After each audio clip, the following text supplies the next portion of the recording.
Halo, selamat malam sebelumnya rekan-rekan Indonesian. Hari ini saya akan coba mempresentasikan tentang forum di computer security. Salah satunya adalah untuk membuat video yang bertemakan tentang user authentication. Oke, pertama, jadi user authentication itu penting buat menjaga akses sistem agar hanya orang yang berhak untuk bisa masuk ke suatu sistem tersebut atau biasa disebut dengan uh, AAA Authentication, Authorization, and Accounting. Lalu apalagi sekarang di dunia kerja yang remote, authentication harus makin ketat. Jadi banyak mungkin yang kerja remote menggunakan VPN. Nah, maka dari itu dengan habit yang baru di era sekarang ini kita harus juga meningkatkan keamanan dalam bekerja remote atau menggunakan VPN biasanya. Nah, untuk membangun user authentication, pertama ada beberapa cara. Yang pertama dengan menggunakan MFA atau multi-factor authentication. Dia menggunakan misalnya kayak ada kode autentikasi lewat SMS atau lewat WhatsApp.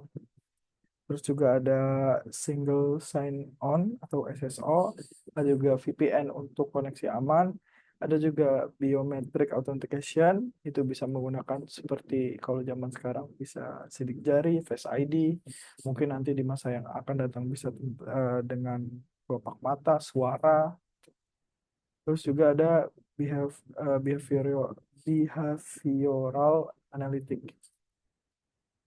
Nah, untuk berikut juga ada 10 cara untuk mengamankan remote authentication. Yang pertama, gunakan password yang kuat. Password yang kuat itu bisa kita identifikasi, misalnya harus ada beberapa bare minimum gitu. Misal diharuskan menggunakan 16 karakter, di sana harus ada huruf besar, huruf kecil, terus juga misalnya harus menggunakan apa namanya simbol seperti tanda seru, atau apa misalnya tanda pagar.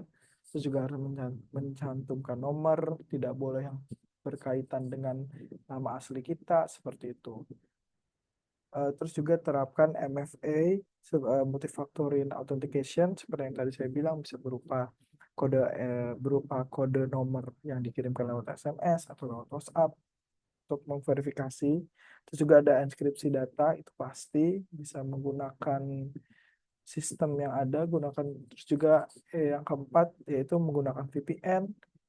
Jadi kalau misalnya akses jaringan dari jarak jauh mau ke jaringan internal, kita bisa menggunakan VPN agar lebih aman. Bisa juga pantau aktivitas user.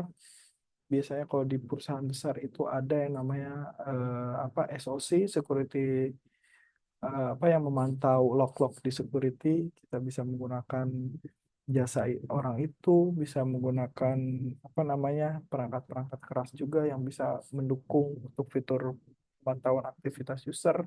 Terus kita juga yang pasti untuk update sistem secara rutin, mau itu update OS laptop kita, update software antivirus kita, itu harus dilakukan secara rutin karena biasanya akan banyak update-update untuk mendukung fitur-fitur baru atau memperbaiki fitur-fitur yang lama atau memperbaiki bug gitu.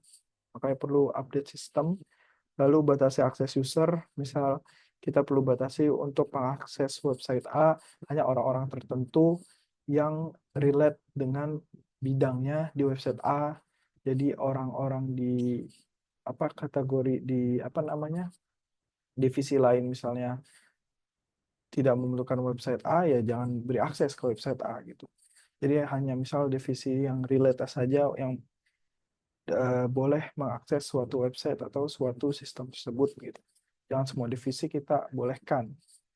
Terus juga ada edukasi user secara soal keamanan. Ini penting juga sosialisasi, penting, misalnya mengadakan seminar tentang cyber security, tentang bahayanya dunia cyber gitu agar kita lebih aware. Terus juga menggunakan sertifikat digital untuk mengakses jaringan atau sistem.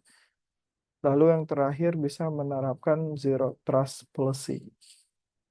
Lalu adaptasi user authentication. Nah, adaptasinya adalah harus fleksibel dengan perubahan zaman. Jadi user tuh harus bisa mengadaptasi perubahan-perubahan zaman, terutama mungkin user kita atau anggota-anggota apa namanya pekerja kita yang misalnya sudah cukup berumur gitu ya. Itu tetap harus kita ajari untuk melek terhadap perubahan yang ada di sekitar kita gitu, terutama dalam keamanan jaringan kantor. Lalu kerja remote makin banyak sama dengan ancaman makin besar. Maka dari itu ya tadi diperlukan sosialisasi.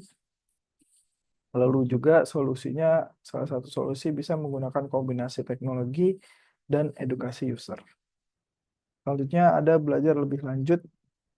Jadi kita harus belajar lebih lanjut mengenai platform seperti Trailhead, Salesforce bisa membantu untuk belajar. Contohnya itu bisa juga dengan website lain gitu. Terus juga membangun sistem authentication yang aman dan efektif. Itu perlu kita terapkan gitu ya. Mungkin itu saja dari saya. Kurang lebihnya mohon maaf, mohon bimbingannya juga teman-teman dan Bapak dosen sekalian. Sekian dari saya ucapkan terima kasih.